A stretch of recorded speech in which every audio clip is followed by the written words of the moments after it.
ఐబీఎస్సా? డయేరియానా? కాన్‌స్టిపేషనా? ఐబీడీనా? నాకేమొచ్చింది?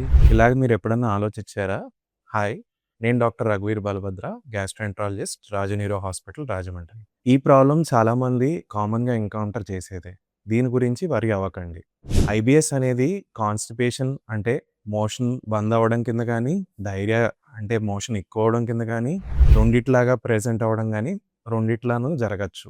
ఐబీఎస్‌కి, కాన్‌స్టిపేషన్‌కి, డయేరియాకి difference ఏంటి అంటే, IBS అనేది చాలా ఎక్కువ రోజులుంటది. At least 3-6 months. ఐబీఎస్‌లో కామన్‌గా కడుపు నొప్పి ఉంటుంది. ఆ కడుపు నొప్పి మోషన్‌తో సంబంధించి ఉంటుంది.